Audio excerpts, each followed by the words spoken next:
Thanks, Chair. Yeah, I'm going to start with the easy one. This proposal on the assessment of the quality of the question still outlines a process that is too long.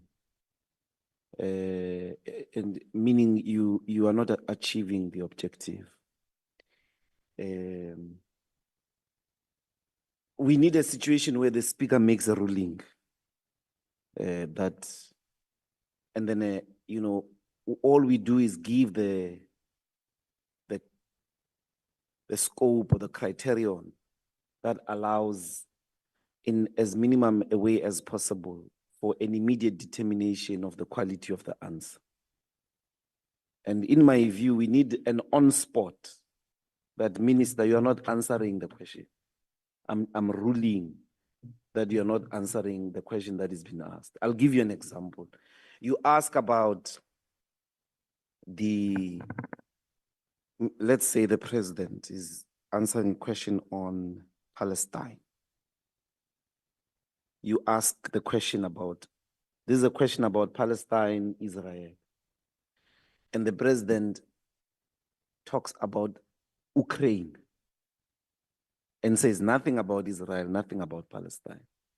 The speaker must be able to say the president is out of order on the spot. That's the hope. That's what we're hoping for. Because the frustration comes out of you standing and saying, the minister is not answering the question. I can be ruled out of order if the matter of debate or the matter of discussion has been determined. And myself, I go, there is a rule that says you are out of this speaking regime. That's what we need. That's the mechanism in my view. It seems to me that we may have to draft these things ourselves, you see. Because Kazo and them, they are not helping. This one is bad. I come to the hope as well with the question and answer session. For me, it has less to do with the time, but more to do with aggressively getting these people to be answerable.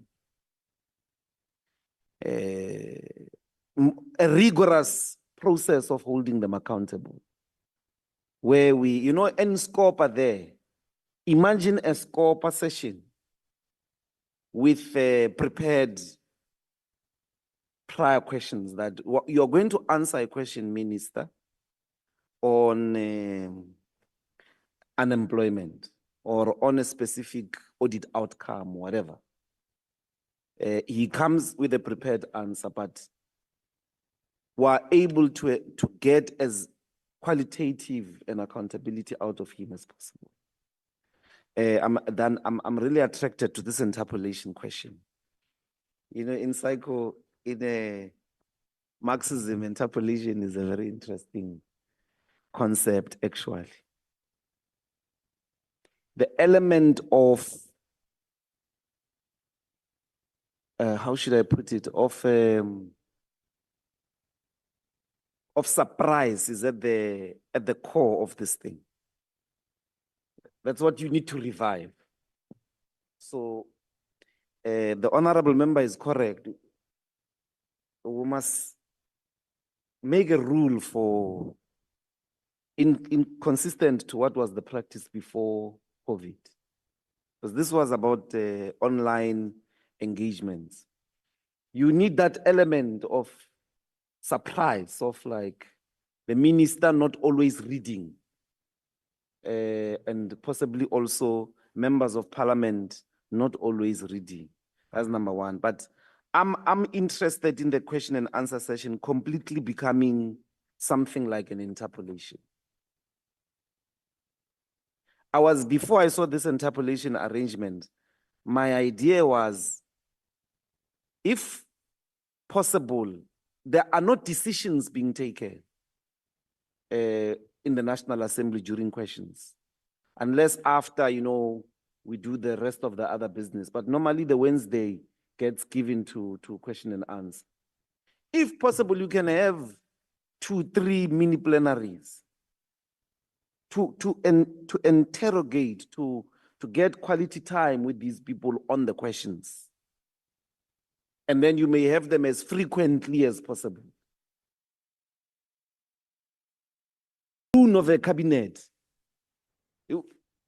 The next president can appoint 100 ministers. What are you going to do?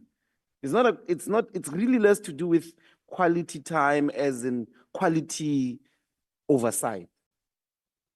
So if we can develop this interpolation and keep in mind, I would persuade all of us, keep in mind that Wednesday's National Assembly doesn't really need to take any resolutions. You can capitalize on breaking it into 3-4 sessions. But the qualitative interrogation must be in line with this interpolation idea. So I'm saying let's not have question and answer and then have interpolation separately. Question and answer must take the form of an interpolation altogether, so that there's maximum interrogation of, we already have debates and all of that, but if the question and answer session were to be like this, it would be really useful. I think those are my comments. I completely disagree with the proposal on the document called Quality of Executive Replies to Parliamentary Questions. I wonder if we could extend this to written replies as well. I know it was not, I think, Chair, you would not be opposed to the idea of quality answers being extended to all questions. I know we're always only thinking about oral replies, but there is also an issue of quality replies to written replies. I wonder if one can evoke the same rule to say, Speaker, I've got a written reply here. Can you rule that the minister has not properly answered the question? They must re-answer in a proper way. I think that would also extend or help us with this whole idea of quality replies. My respectful submission is that let's take this interpolation, develop a question and answer session on its framework, and think about breaking as well, because we've got too many ministers, breaking sometimes the House into 2 sessions or into 3 mini sessions, and then interpolate these people. Thank you very much. Thanks, Honorable Ndlozi. Who was next?